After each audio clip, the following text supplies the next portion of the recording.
Welcome to Mission to Inspire with Shola Ajibade, where inspiration, purpose, and abundance come alive. Together, we'll empower lasting change, helping you step boldly into your greatest potential. Hi, everyone. Welcome to Mission to Inspire. My name is Shola, as you know, and I'm joined today by a wonderful guest. His name is Freddy. Hi, Freddy. How are you? Welcome on Mission to Hello, Joel. Inspire. How are you? Thank you for having me. I'm great. And you? Doing well. Great, great. Um, Freddie is a financial advisor, chartered financial consultant, actually, and is accredited investment. I will leave it at that because I want you to actually introduce yourself. I think it would be better coming from your mouth, introducing yourself, telling us exactly what you do, so we can know you better. Oh, sure. Well, I have a lot of license. I'm a wealth advisor. I have a lot of license. And I help people get from that first step of wealth to the second, third, fourth, fifth, and on their way. Right. Yeah. I think that's the biggest part of our services is helping people build and sustain wealth. And we do that in multifaceted way. I'm a fiduciary, which means I have to act in the best interest of my clients at all times, Mm-hmm. and act in my own best interest or my firm's best interest. Definitely one of the first questions anybody that has handles money should be asked. And originally from Long Island, now I live in Tampa. I lived in Fairfax, Virginia for 20 years. I'm a retired police officer from there, and just passionate about helping people build their next levels of wealth. Wow. Wow. So you help people build their next. Are you ready to unlock a life of abundance, wealth, and purpose? I'm Shola Ajibade, your money, abundance, and prosperity coach. And I'm inviting you to join me on the Faith Hub, where faith meets prosperity. Inside this hub, Faith Hub, you get to access my exclusive coaching, powerful money affirmations, and life-changing resources to help you attract financial success and walk boldly in abundance. Dive into my books, live sessions, and daily affirmations designed to transform your mindset and align you with divine wealth. Join me today on Faith Here and start speaking prosperity into your life.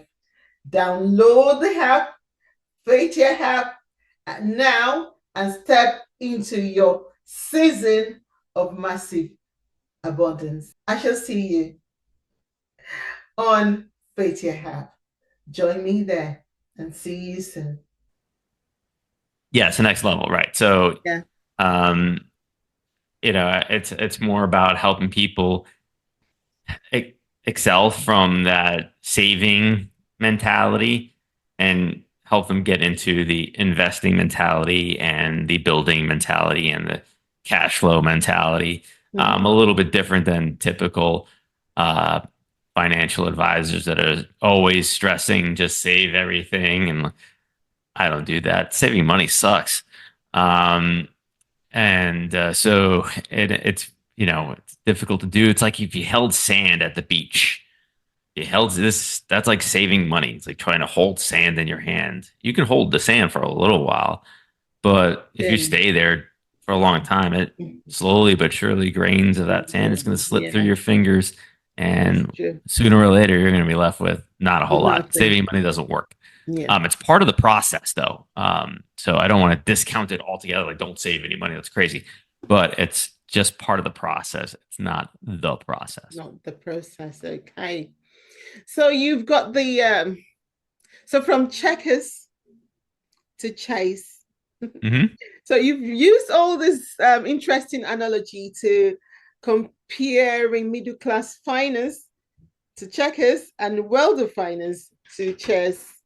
How could you, I mean, can you just break it down So that we Sure. know. Yeah. Can you break it down So for us? middle class finance is what I call checkers, and it's kind of like almost force fed on the middle class. Yeah.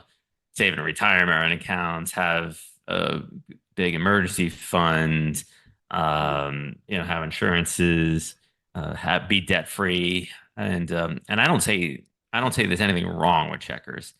I just say it is checkers, Yeah. and if you want to play chess, Hmm. playing checkers isn't going to do it. You have to play chess, and chess is it's a different game on the same board, obviously, but chess is all about building, investing, having lots of cash flow. The emphasis is more on cash flow than it is on saving, as it is in checkers. Hmm. Um, and the biggest thing that's going to differentiate between a checkers player and a chess player is their attitude towards debt. If you're playing Right. checkers, you want to be the heck out of debt, all debt, including mortgages and everything. If you want to play chess, you actually want to get into as much debt as possible.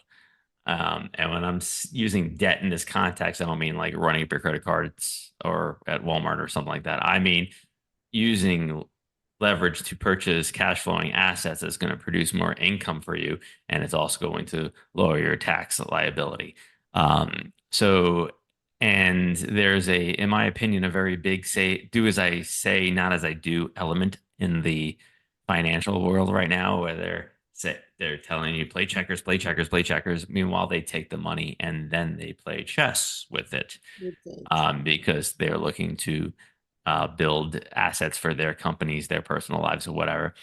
And I don't say it comes from a place of deceit or evil or anything like that. Mm. I think it's more of a paternalistic element to it, where it's like chess would be too hard for you. This would be too difficult. You would mess it up.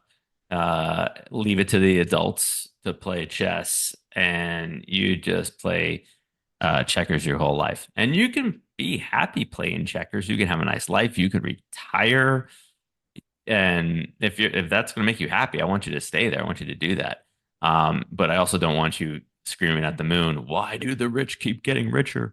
Um, because they're playing a totally different game, one that you would not be able to achieve, the results you would not be able to achieve strictly playing checkers. That's very true. That's very true. Oh my God, who would have imagined? Just look at the simple analogy, the way you've explained it. I mean, Yeah. because a lot of people get into debt and they think debt is good because they're going to repay it anyway. So with credit cards, for example, people will buy things that they like to buy and then pay back within their time, the time that they have and when they have the money. But Mhm. then the chess, they still get into debt, right? They leverage that money to build their own businesses, their portfolio and stuff. So that's two different types of debts. Yes. Yeah. People, I think overuse the phrase "good debt" and "bad debt." I think that's not as properly defined. I think it means different things to different people. In other words, Yes.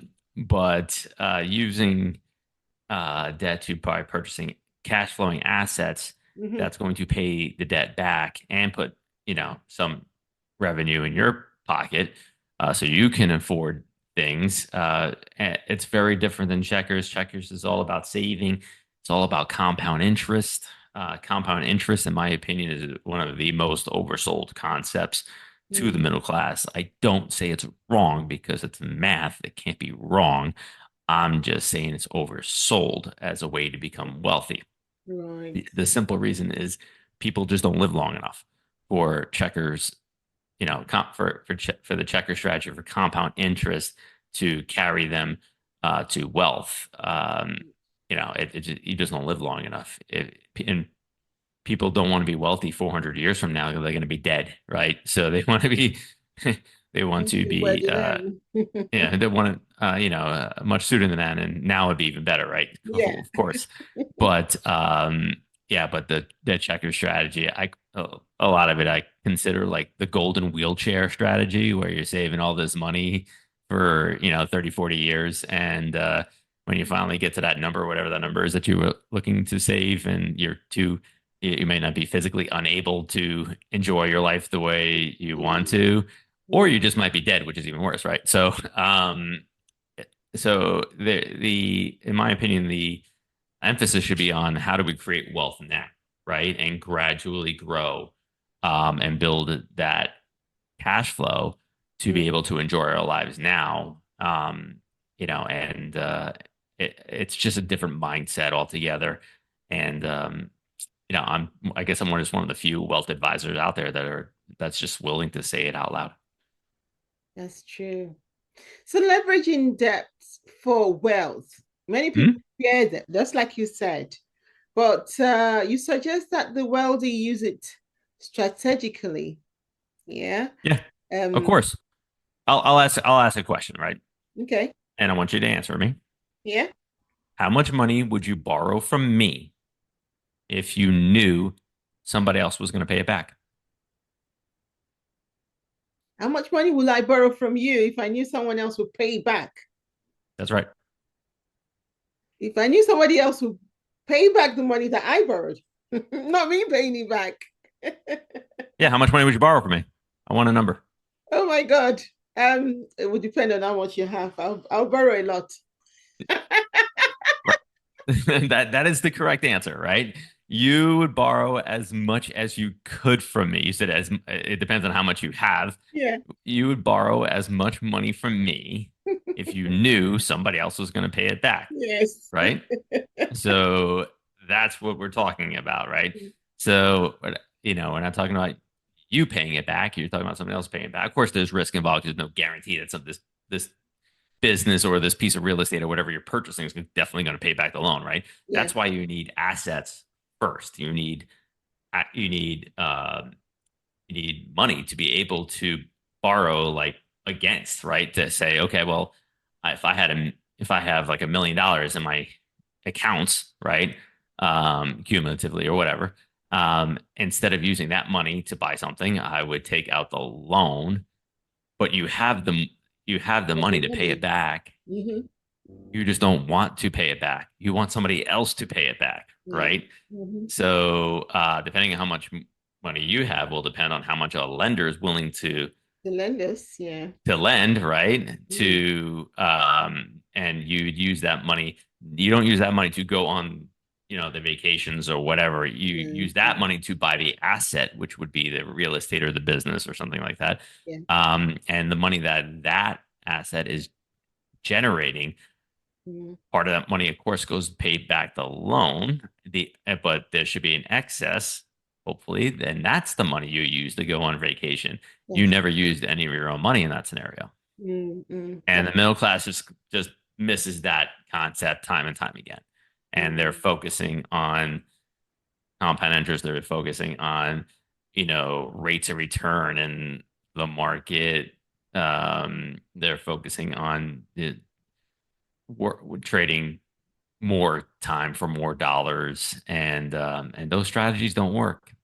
I mean, I'll give you examples. You can look at the stock market right now. Right, it's October of 24, and we're having some really high numbers, all time highs. Um, and Who's getting wealthy?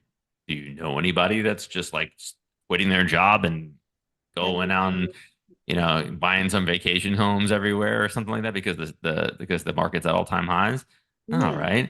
If I went down to the boat show here in Tampa and walked up to somebody with a $25 million boat and asked them how they got it, they wouldn't likely respond with, "I fully funded my IRA. I bought this well diversified mutual fund." Are you ready to unlock a life of abundance, wealth, and purpose? I'm Shola Ajibade, your money, abundance, and prosperity coach. And I'm inviting you to join me on the Faith Hub, where faith meets prosperity. Inside this app, Faith Hub, you get to access my exclusive coaching, powerful money affirmations, and life changing resources to help you attract financial success and walk boldly in abundance. Dive into my books, live sessions, and daily affirmations designed to transform your mindset and align you with divine wealth. Join me today on Faith Here and start speaking prosperity into your life. Download the app, Faith Here app, now and step into your season of massive abundance. I shall see you on Faith Here app. Join me there and see you soon. And now I'm super duper wealthy and I am able to afford the $25 million yacht, right? Those aren't going to be the answers, No. right? And now it doesn't mean that person doesn't have money sitting around somewhere. It doesn't mean they don't have mutual funds or whatever, or that type of financial product. It is, that's not how you build wealth, though. Wealth comes from uh, using debt correctly and how to use the tax code correctly. Right. How to use the tax code correctly. So it's Hmm? always advisable to have a tax advisor. Yeah, in my opinion, yes. Maybe if you're not like if you're like 22 years old and you have like just a regular W-2 job and you're like Yeah. trying to make ends meet, maybe not. But if you're having if there's stuff right, having somebody with experience and understanding the tax code Mm, helping you through that process. Now there is a difference between tax planning and doing taxes. Those aren't the same.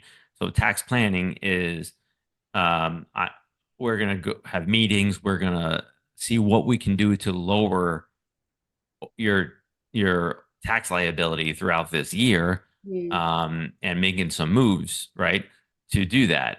Doing taxes is just you handing over that shoebox with a bunch of stuff in it, saying, "Okay, tell me how much I owe or how much I'm getting a refund for." So those are two totally different things. And tax avoidance is good and legal. People should do that.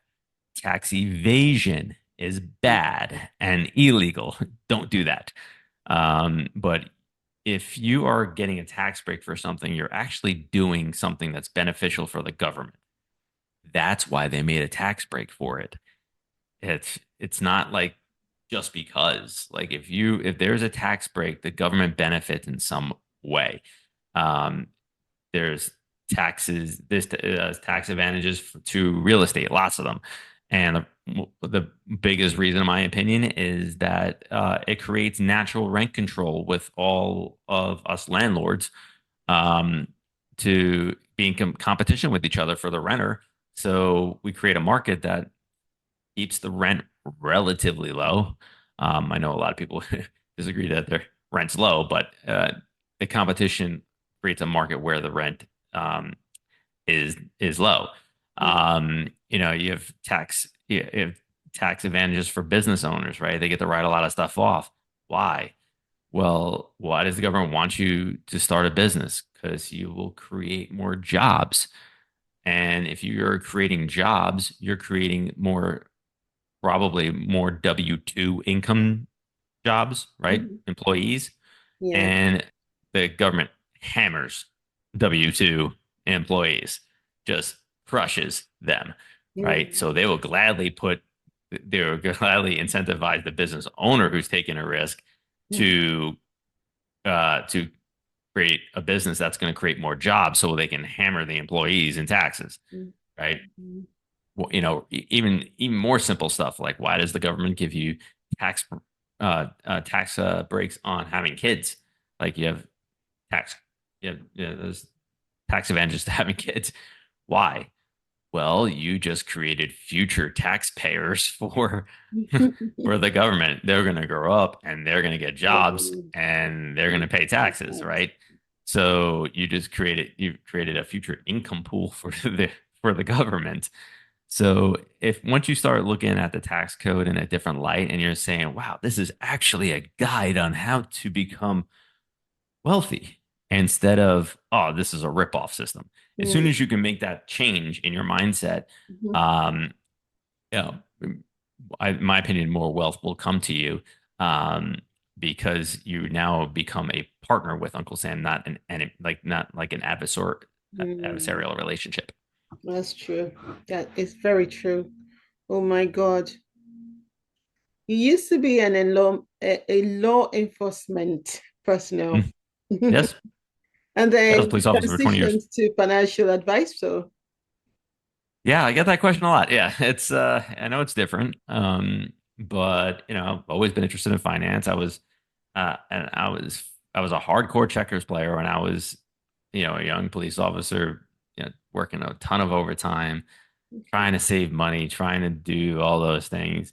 And then I started getting around wealthy people, and it didn't take me long to realize, like, wait a second, why don't these guys have the same issues I have?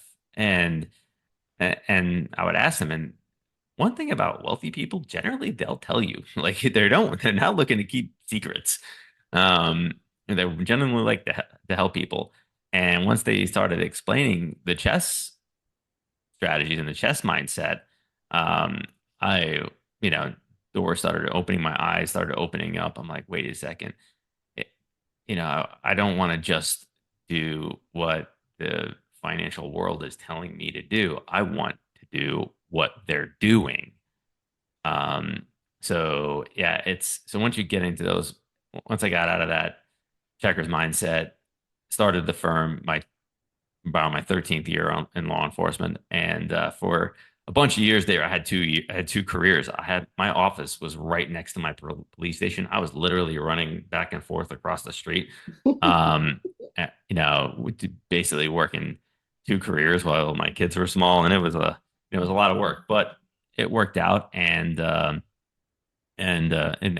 you know, pension's great, and you get to retire, and now I'm just a full time uh fi- wealth advisor helping people out. And if I wow. could do it, anybody can do it, by the way. That would have been tough though. Because I know being a police officer is a very tough job. Yeah, but once you have what the one thing that kind of crossed over was having that evidence based mindset, right? Right. Not just listening to what people say. It's always like, oh, how are your feet moving? What are you actually doing? Mm, Right. And I challenge everybody to do that. It's like, okay, well, this is what they say. Is it matching what they're doing? You look at investment companies, which would or are that's the technical term for a mutual fund company. yeah. You look at what they're buying. They're telling you to save and save and save, and you have financial advisors out there trying to tell people not to invest in real estate. Meanwhile, the mutual fund company is investing in real estate. The insurance companies are investing in real estate. The banks too, like, it's all, and they're buying businesses, they're investing in real estate, but they're telling you to just sit back and wait 30 years for compound interest to do its thing. Like, it's clear to me that there is a disconnect between the say and do with the financial world, and especially with insurance companies. I mean, that's clear as day, right? So, Yeah. you know, the three biggest life insurance companies in the world are Northwestern Mutual, New York Life, and Mass Mutual. Great companies, all three of them, fantastic companies. Um, and They didn't even have bad years in 2020, 2021, and 2022. They had their best years to that date in Really? 2020, 2021, and Was that no 2022. during the pandemic? During the pandemic, life insurance companies had their best years. Wow. Um, so, like, what does that tell you? And I'm not saying they're doing anything wrong. I'm saying they're Mm, doing everything right. It's just not what regular people are doing on a yeah. smaller scale, right? Smaller scale.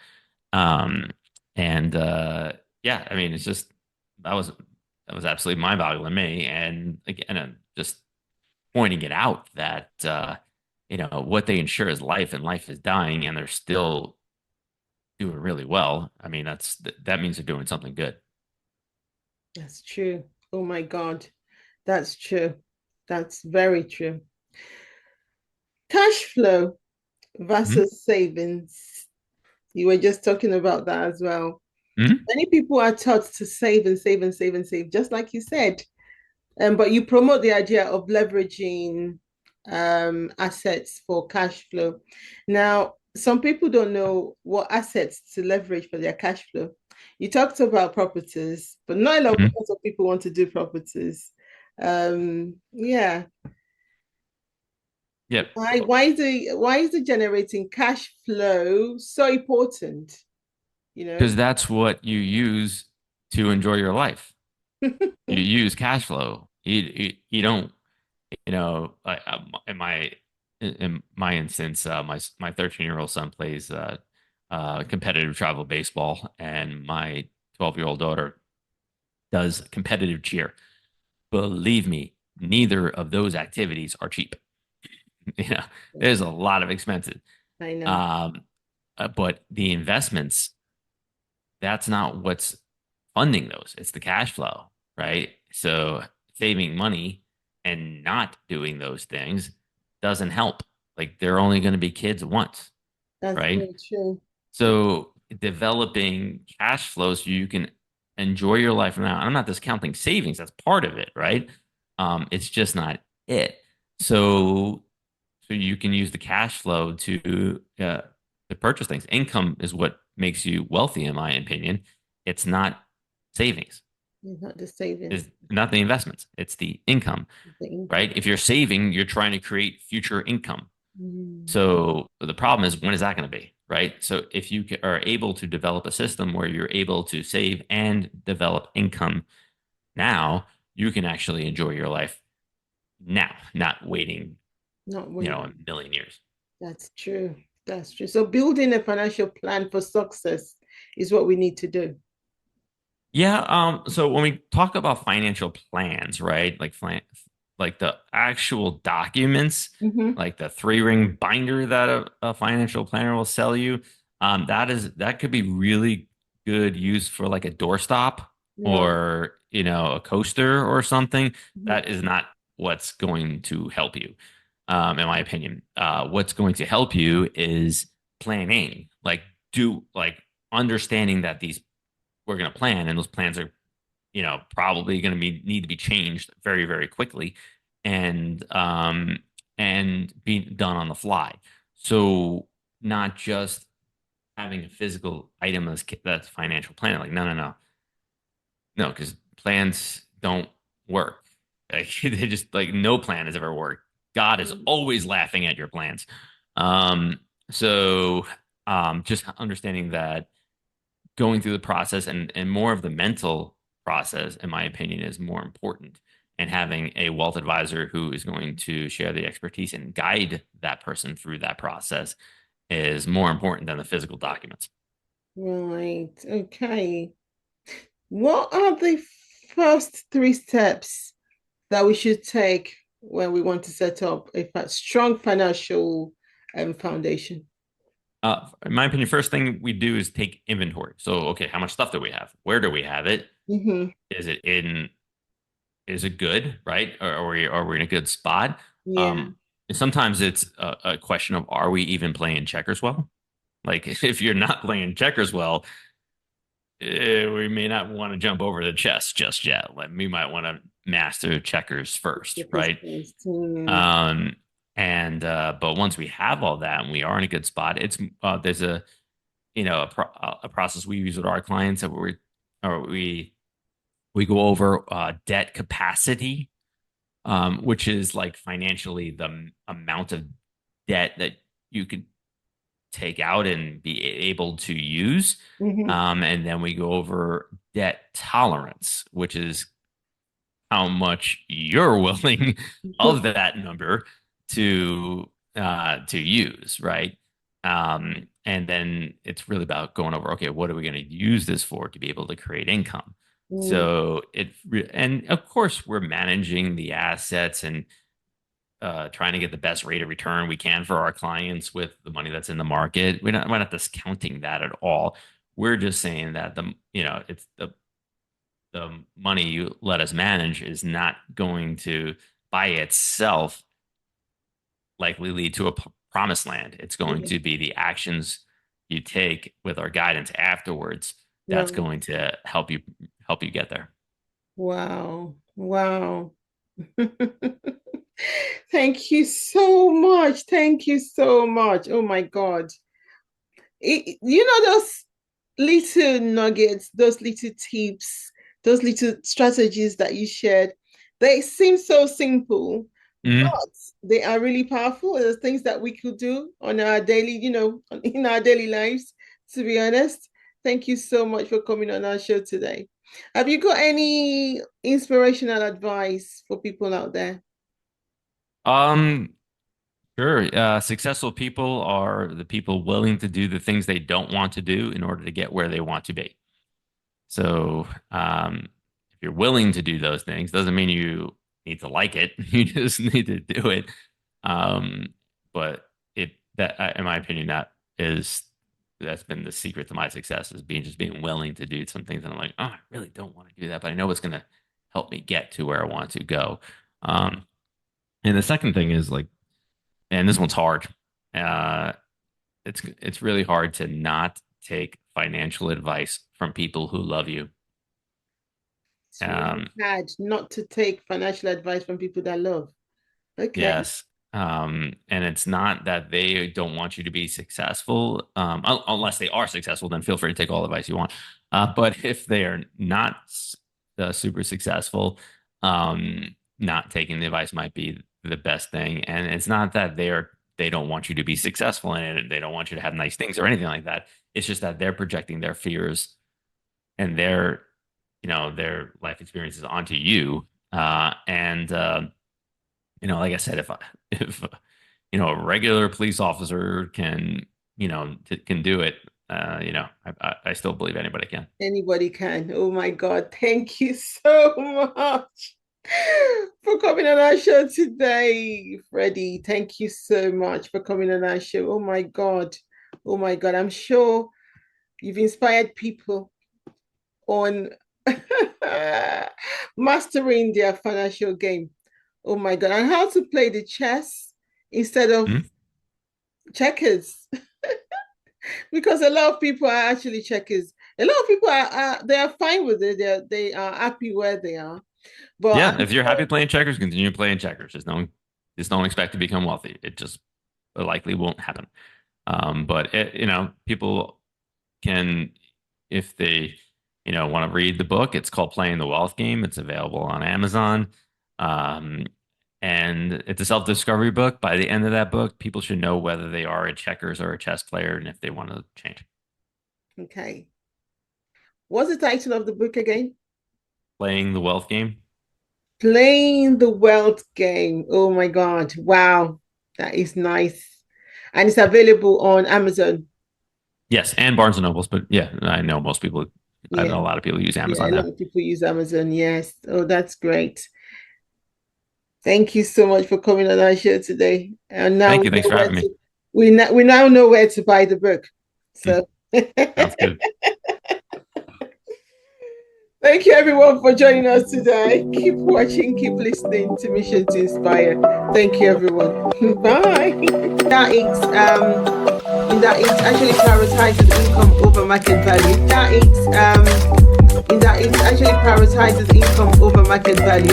Are you ready to unlock a life of abundance, wealth, and purpose? I'm Shola Ajibade, your money, abundance, and prosperity coach, and I'm inviting you to join me on the Faith Hub, where faith meets prosperity. Inside this app, Faith app, you get to access my exclusive coaching, powerful money affirmations, and life-changing resources to help you attract financial success and walk boldly in abundance. Dive into my books, live sessions, and daily affirmations designed to transform your mindset and align you with divine wealth. Join me today on Faith Here and start speaking prosperity into your life. Download the app, Faith Here app, now and step into your season of massive abundance. I shall see you on Faith Your Have. Join me there and see you soon.